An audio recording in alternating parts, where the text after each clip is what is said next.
이렇게 했었습니다. 그러던 중에 마음속에 하나님 누기를 싫어하면서 문제가 생겼습니다. 오늘 말씀에는 하나님을 마음에 두기 싫어하는 사람들의 표정 속에 피조물 보다 조물줄도 경배하고 섬깁니다 라고 표현하고 있고, 모든 시기와 불의와 추악과 탐욕과 악의가 가득하고 살인과 분쟁과 사기가 악독이 가득한 자고 비방하고 하나님 미워하는 자고 능욕한 자고 교만한 자고 이렇게 쭉 표현해주고 있습니다. 그 시작점은 마음에 하나님 누기를 싫어하면서 생겼다는 사실을 우리에게 말씀해주고 있습니다. 그 말씀을 마음에 하나님 누기를 싫어하며 이라는 점을 가지고 함께 말씀 나눌 때 저희 여러분에게도 하나님의 은혜가 임할 수 있기를 예수님의 이름으로 축복합니다. 마음에 하나님을 두기 싫어하면 하나님의 은혜 안에 거하는 모습이 안전하고 평안함에 거하는 모습을 지루하게 생각합니다.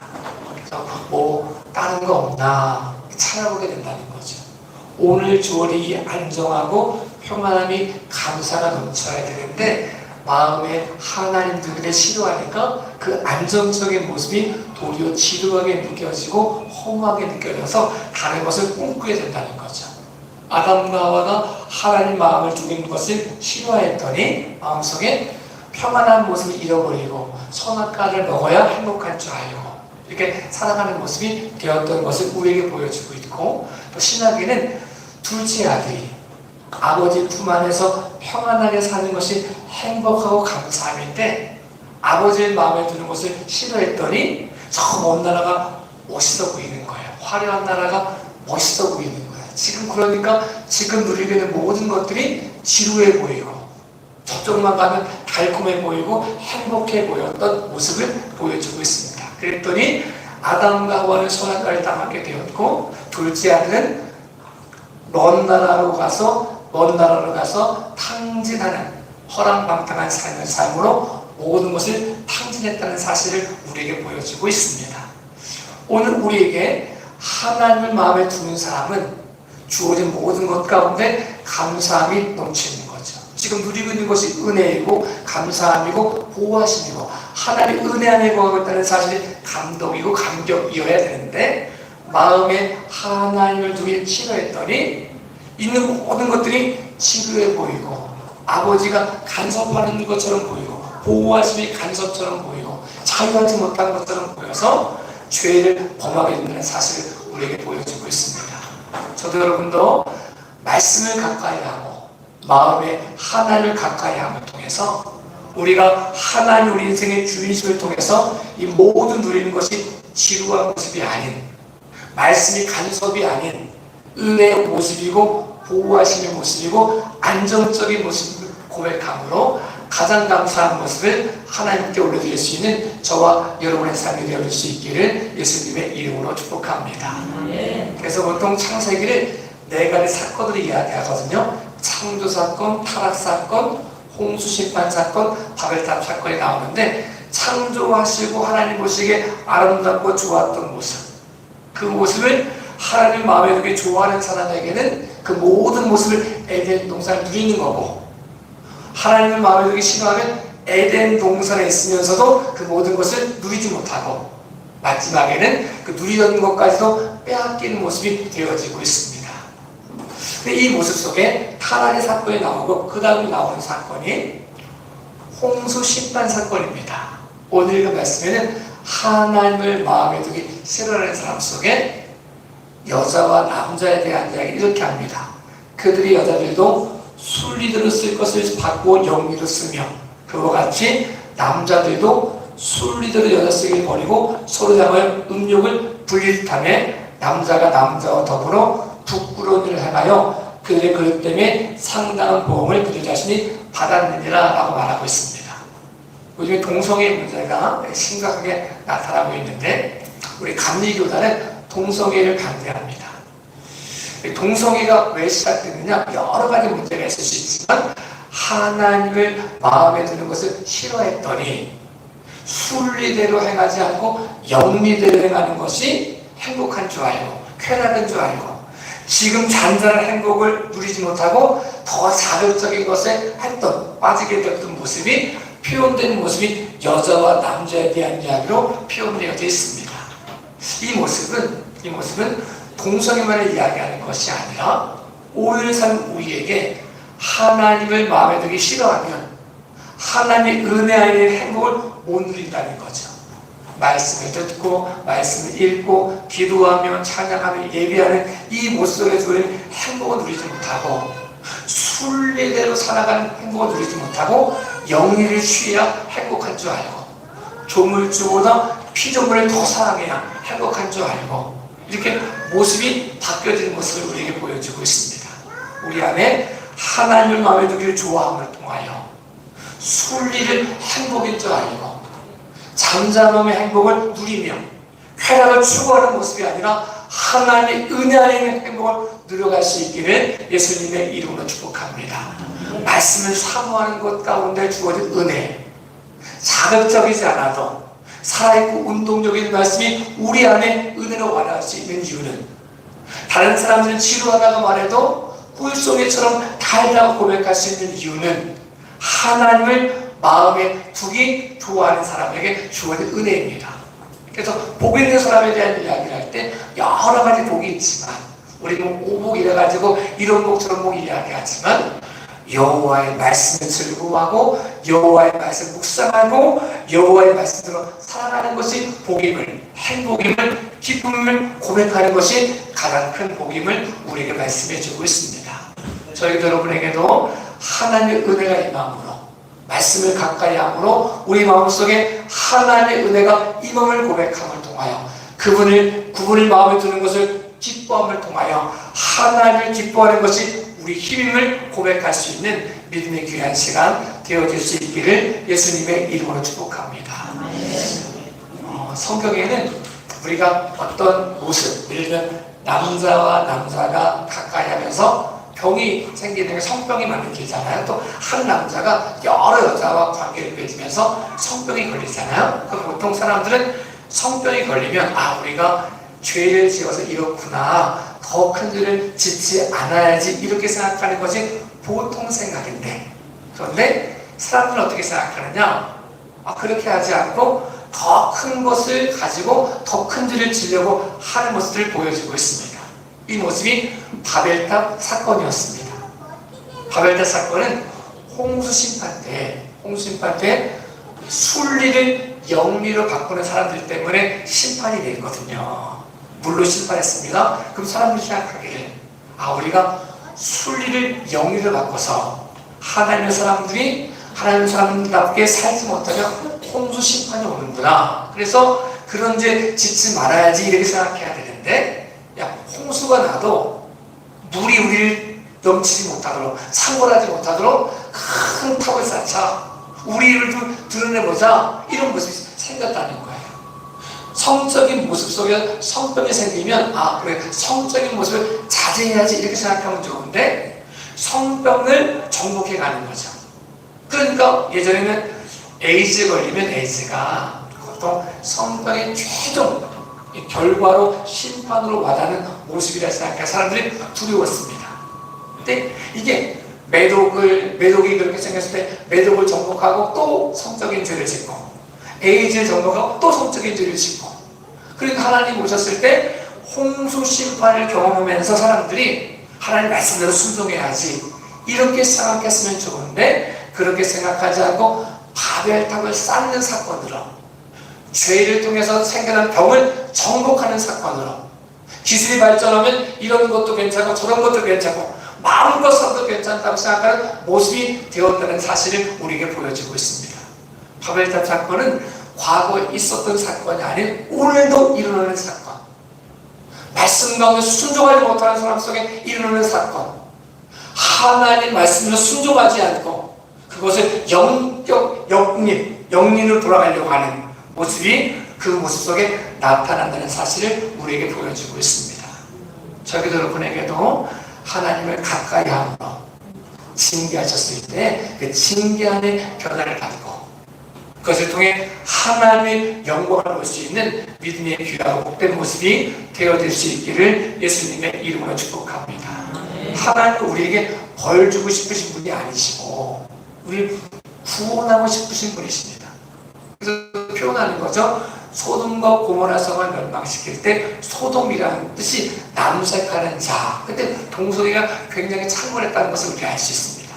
그러면 그 소돔과 고모라 성이 멸망하는 것을 보고 하나님의 말씀 가운데 깨어 기도함으로 하나님을 가까이 함으로 그 모습을 경계로 삼아 믿음의 삶을 살아가는 모습이 되어지면 은혜이고 그걸 발견하지 못하면 하나님을 가까이 하지 않으면 마음속에 두기니 싫어하면 그 모습 가운데 죄 가운데 빠져서 죄가 선택하는 대로 살아갈 수밖에 없을 것을 우리에게 보여주고 있습니다.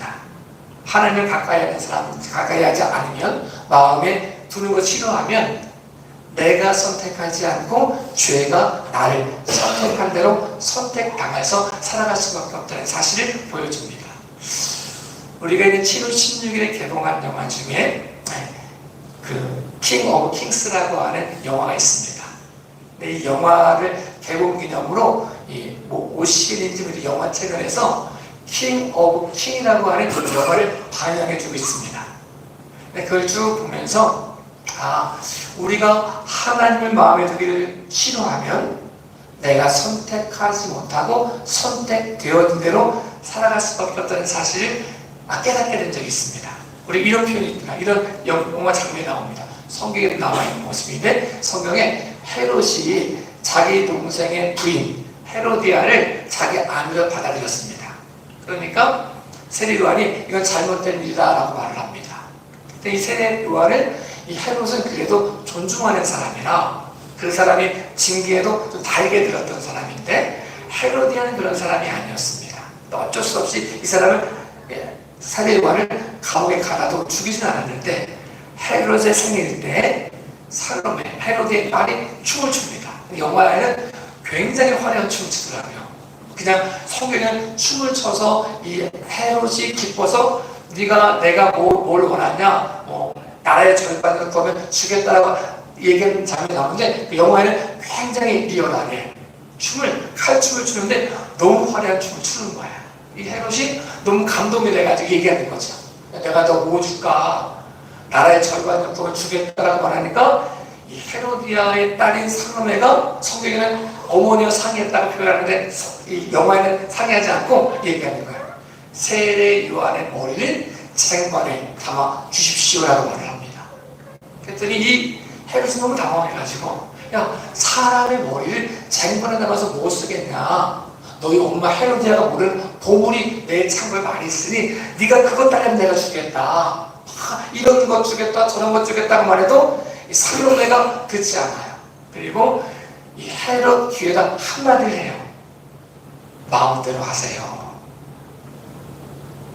당신의 말이 당신이 약속하는 것을 안 지킨다는 사실을 이 신하들 앞에서 보여주고 싶으면 당신의 말에 권위를 떨어뜨리고 싶으면 마음대로 하세요라고 말을 해요. 그러니까 이 헤롯이 고민을 해요. 굉장히 고민하는 장면이 이 얼굴에서 땀방울이 탁 흘러가는 모습으로 표현이 됩니다. 근데 그것 가지고 이제 고민하는 헤롯이 이야기해요. 이 아이의 말을 들어줘라 라고 표현해요. 그리고 장면이 바뀝니다. 하나님을 마음에 두기 싫어하면 내가 선택하고 싶어도 선택할 수 있는 상황이 아니라 죄가 선택된 대로 살아갈 수밖에 없다는 사실을 경고해주는 모습으로 듣습니다. 오늘 살아가는 우리에게 우리가 결심한다고 다 되지 않거든요. 선택한다고 다 되지 않거든요. 어느 순간 죄가 우리를 선택해버리면 하나님을 멀리하기 시작하면 그분의 마음에 두기를 싫어하기 시작하면 어느 순간 내가 선택한 대로 살아가는 것이 아니라 죄가 선택된 대로 살아갈 수밖에 없다는 사실을 우리에게 경고해주고 있습니다. 저희도 여러분에게도 우리가 말씀을 가까이 함으로 하나님을 가까이 함으로 그분을 우리의 만왕의 왕으로 고백함으로 그분의 삶이 우리 삶 가운데 임재하심이 간섭이 아닌 보호하심으로 고백함을 통하여 여호와 영광 안에 거하는 저와 여러분의 삶이 되어질 수 있기를 예수님의 이름으로 축복합니다. 하나님의 은혜 안에 거한다는 사실은 그런 모습입니다. 우리가 말씀 안에 있는 기쁨을 누리며 소소한 행복을 감사하며 저쪽 먼 곳에 먼 나라 이웃나라에서 화려한 것을 부러워하지 않고 오늘 지금 여기에 들어오는 삶이 기쁨이고 오늘 지금 살아갈 수 있음이 기쁨이고 감사함을 고백하시는 모습, 이 모습이 행복임을 우리에게 말씀해 주고 있습니다. 저에게도 여러분에게도 하나님을 가까이 함을 통하여 그분을 통치하시는 증거 되어지고 살아있고 운동력 있는 말씀이 우리 심령과 골수를 쪼개어 우리 삶이 변화되어지는 은혜의 시간 되어질 수 있기를 예수님의 이름으로 축복합니다. 사람들 마음속에 하나님을 가까이 하지 않고 마음에 드는 걸 싫어하면 그 다음부터 하고 싶은 게 자기 이름을 내고 싶은 거예요. 자기 생각대로 행동하고 싶은 거예요. 그래서 바벨탑을 쌓으면서 표현하는 것이 우리 이름을 내자라고 표현하는 거죠. 근데 우리가 이런 표현이 있더라면 사람은 죽어서 이름을 남기고 호랑이는 죽어서 가족을 남긴다 이렇게 표현했더니 어떤 분이 이렇게 다시 표현하는 거야. 사람은 이름 때문에 죽고 이름을 남기려다 죽고 호랑이는 가족 때문에 죽는다. 굉장히 이해되는 말이잖아요. 우리는 우리 이름을 좀 새겨놓고 싶은 거야. 나를 인정받고 싶고 내 이름 석사가 주는 힘을 누리고 싶은 거예요. 하나님은 말씀하죠. 하나님을 가까이 하고 가까이 하는 사람이 자기를 지우는 작업을 해라. 그러면 내가 내 이름을 지웠더니 하나님이 지워지지 않는 이름을 새겨주신다는 거예요. 이게 은혜죠. 우리 보통 내가 내 이름을 새겨놓고 인정받고 내 말에 권위가 있어야 힘이 있다고 생각하고 잘 살았다고 생각하고 성공했다고 생각하는데 하나님 말씀하시기를 하나님을 가까이 하는 사람에게 말씀하시기를 하나님을 마음에 두는 사람에게 말씀하시기를 내 이름을 지워라. 자기 이름을 지워라. 그러면 지워지지 않는 이름으로 새겨주시겠다고 말씀하는 거죠. 그렇게 표현하는 거죠. 세상은 그것을 성공이라고 말하지만 하나님은 이게 실패라고 말합니다. 내 이름을 지웠더니 사람들은 무명하다고 말하는데 무명한 자가 되나 유명한 자가 되어지고 실패한 자가 되나 성공한 자가 되어지고 넘어진 자가 되나 일어서는 자가 되어야 된다는 사실을 우리에게 말씀해 주고 있습니다. 우리 안에 저 여러분 안에 하나님을 가까이 함을 통하여 우리가 우리 마음속에 하나님을 가까이 하는 기쁨을 고백함을 통하여 그분의 기쁨을 통하여 무명한 자가 되나 유명한 자가 되어지고 실패한 자가 되나 성공한 자가 되어지고 넘어진 자가 되나 일어서는 자가 되어질 수 있기를 예수님의 이름으로 축복합니다. 하나님이 우리의 이름을 새겨주시겠다. 이게 진짜인 거지. 이름을 새기겠다. 내가 내 이름을 석자 날려보겠다. 내 말에 권위를 세워보겠다. 사람들은 부러워할지 모르지만 오히려 넘어짐의 시작이 된다는 사실을 우리에게 말씀해 주고 있습니다. 마음에 하나님 두기를 희열하는 사람처럼 바벨탑을 쌓는 사람이 아닌 자기 이름을 새기는 사람이 아닌 유명해지려고 하는 사람이 아닌 인정받으려고 하는 사람이 아닌 마음에 하나님을 좋아하여 무명한 자가 되어지고 실패한 자처럼 보이지만 성공하게 하시는 은혜의 통로가 되어질 수 있기를 예수님의 이름으로 축복합니다. 하나님 우리에게 이렇게 말씀하고 싶으신 거예요. 날마다 죽어져라.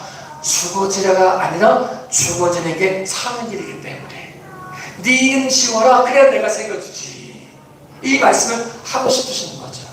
저도 여러분도 마음에 하나님 되기를 좋아함을 통해서 그런 좋은 열매를 맺어가는 은혜의 시간 되어질 수 있기를 예수님의 이름으로 축복합니다.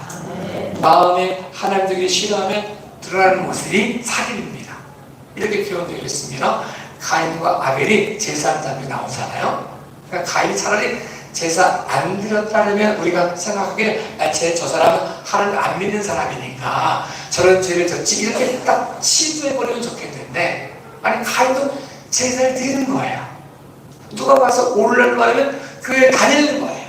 예배를 드리는 거예요. 누가 봐도 믿는 사람인 거예요.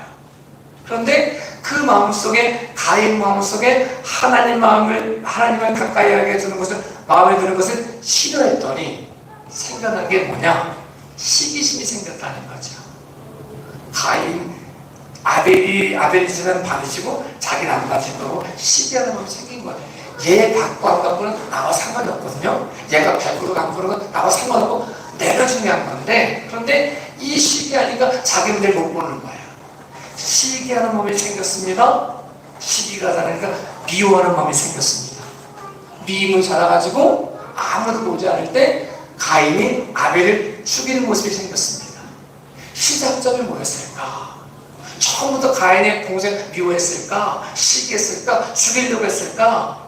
시작점은 마음에 하나님 두기를 싫어하면서 생겨난 모습입니다. 우리 안에 누구를 시기하거나 누구를 미워하거나 누구 죽이진 않지만 성경이 말하길 미워하는 자마다 살인하는 자라고 말씀하셨으니까, 그러면 우리 마음속에 하나님이 주인 되심을 통하여 시기하는 마음이 아닌, 미워하는 마음이 아닌, 살인하는 마음이 아닌 사랑하는 마음을 가지고 살릴 수 있는 은혜의 통로로 쓰임받을 수 있기를 예수님의 이름으로 축복합니다.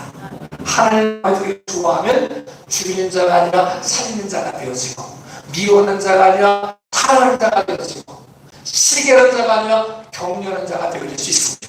그런데 나도 모르게 하나님 마음에 두기를 좋아하지 않으면 자기도 모르게 시기하게 되고 미워하게 되고, 그 미움이 자라서 삶에 이르게까지 되는 모습이 될 수 있다는 사실도 경고해주고 있습니다. 우리 안에 하나님을 마음에 두기를 좋아함을 통하여, 그분이 우리 인생의 주인이심을 고백함을 통해서 그분의 말씀대로 사랑하는 모습으로, 격려하는 모습으로, 사람을 살릴 수 있는 모습으로 쓰임받는 믿음의 귀하가 복된 모습이 되어질 수 있기를 예수님의 이름으로 축복합니다. 가룟 유다가 처음부터 나쁜 사람은 아니었습니다. 가룟 유다는 열심당원이었습니다. 그래서 이 사람이 로마로부터 이스라엘을 해방시키려고 하는 열심당원의 한 사람이었습니다. 가룟 유다의 마음속에는 나라가 해방될 수 있으면, 독립만 될 수 있으면 내가 죽어도 좋다라고 결심했던 사람이 가룟 유다였습니다. 그 사람의 눈에 예수님이 보여졌습니다. 권능 있는 예수님, 오병이의 기적을 베푸시기도 하시고, 물을 걷기도 하시며, 바람을 향하여 잠자라고 명령하기도 하시고, 죽은 자도 살려내시는 예수님이 눈에 들어왔습니다. 저분을 쫓아가면 나라를 구원할 수 있겠지, 저분을 쫓아가면 내 교회를 이룰 수 있겠지 라고 생각하고 예수님을 쫓아가기 시작했습니다. 예수님이 제자가 되었습니다. 그런데 아무리 시간이 가도 예수님이 로마로부터 이스라엘 백성을 돈 안 하시는 거예요. 이제 이 예수님이 주인으로 오셔야 되는데 마음속에 예수님을 주인으로 고백하는 가까이 하는 마음을 갖지 않게 되는 거죠. 마음에 드는 건 싫어하게 되는 거죠. 내 생각과 다르니까.